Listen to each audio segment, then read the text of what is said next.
Peace, family.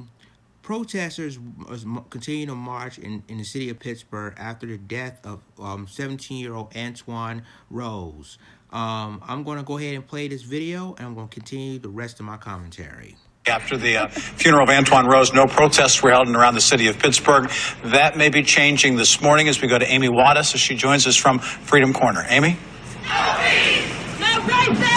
Yeah, Rick, and we are walking down Center Avenue right now, heading towards downtown Pittsburgh. And as you can see, we have, I would say, 40 to 50 protesters here right now chanting, our streets, we want justice. The chants that we've been hearing all week long. Folks met over up at the Freedom Corner in the Hill District and started heading down Center. And we don't know where they're heading, but we are walking here to get cut.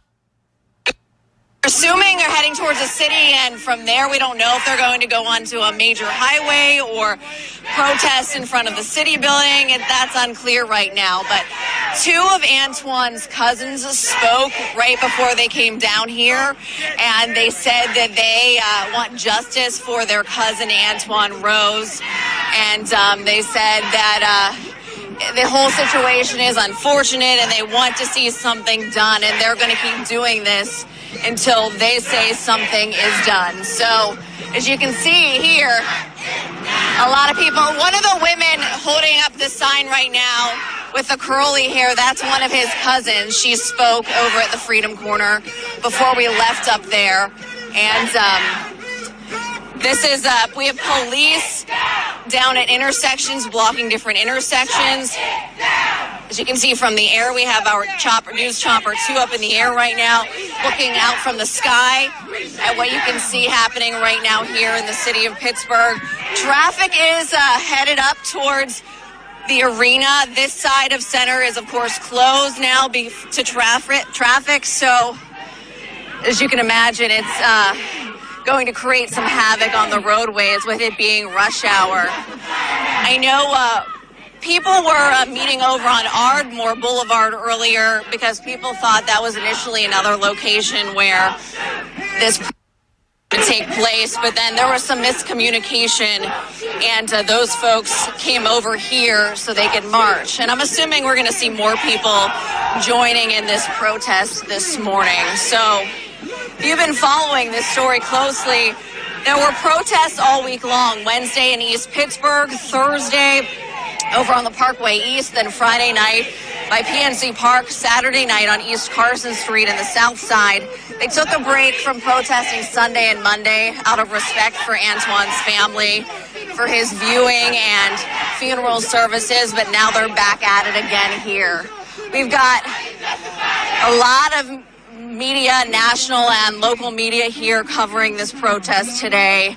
And we are still walking down Center, headed towards the intersection of Center and Washington Place right now. So we're getting really close to the city, and we have police on motorcycles at the end of the intersection here. So this, if you're planning on heading out this morning, you might get caught up in some of this. We still don't know exactly where these protesters are headed. So we're going to be here and monitor this situation. I'm going to pause so you can hear their chants. Amy Wattis on the ground for us. This is in the area of Center and Washington right now, right near PPG Paints Arena. They started at Freedom Corner in the Hill District, working their way down the hill toward downtown Pittsburgh. In the shadows, basically, right now, not far from the U.S. Steel Building in uptown Pittsburgh. A couple dozen protesters at this point, and obviously the police have been in the intersections, and they've been blocking traffic in those intersections as they have made their way unimpeded down from the Hill District to downtown Pittsburgh. Okay, you just saw this video of protesters in downtown Pittsburgh demanding justice for 17-year-old Antoine Rose that was murdered by police around 3 or 4 days ago. Now, and you know what? I just found out something about Antoine Rose. Basically, he had the same birthday as me, July the 12th. Isn't that something? You know, it blows my mind that a 17-year-old kid who has a promising future, you know, lost his life by the hands of the police. Here's what's blowing my mind on this case, and I just thought about this morning. When when police, this is what police saying that they responded to a call of a drive-by shooting earlier before this incident took place.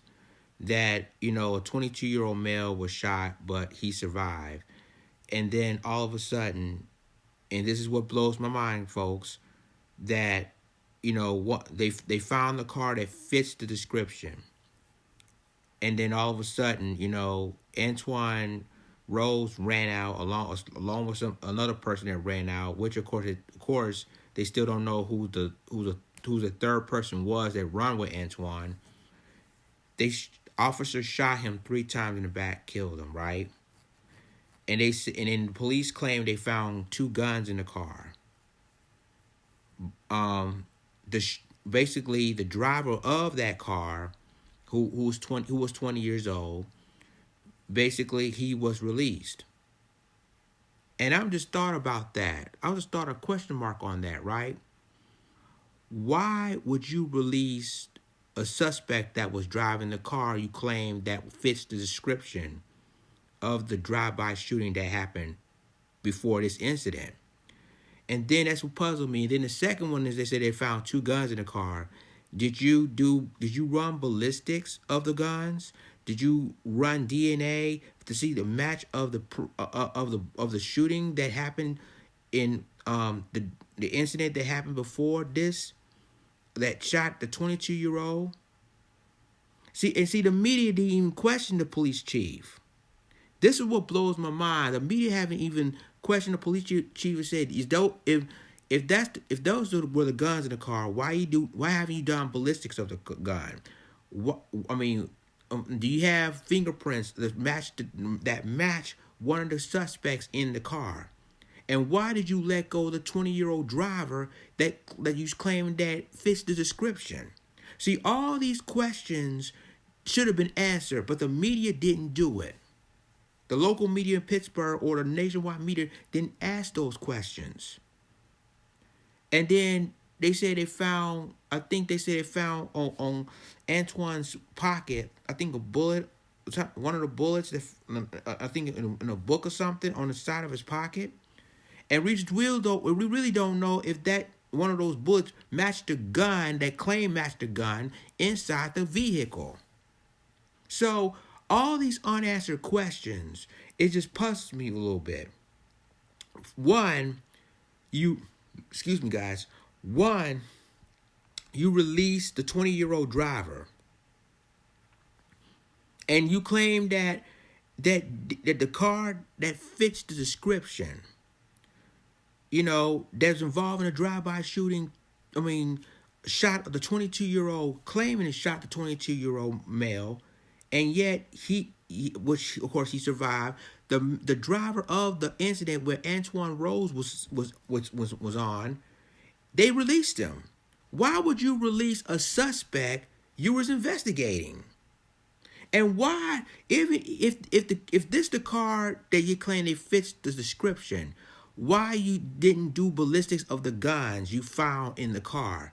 Does it the bullets that match of the drive-by shooting of the victim, the 22-year-old that survived? Did you match the bullets of that gun? If that's true, why did you release? Again, why did you release the driver? And then on top of that, there's a Pennsylvania law that says that the police have a right to shoot a man in the back if they run away. So all of this unanswered questions of why Antoine Rose was shot in the first place. And we don't really know basically they claim that they found bullets in the book, but we really didn't know if those are the same bullets or that match the gun, match the bullets in that gun, and whether or not if those same bullets match the victim, the 22-year-old male, who been shot previously before this incident took place. So all these unanswered questions, people, that needs to be answered. And the media, and that's what the media's job was, ask tough questions to the police chief. And unfortunately, they didn't do that. So it just bothers me about all of this incident. And you know what? My thoughts and prayers, I'm sending my condolences to Antoine Rose's parents, the mother and the father, and the families. But there's some unanswered questions that need to be addressed. And the and some reporters didn't address it.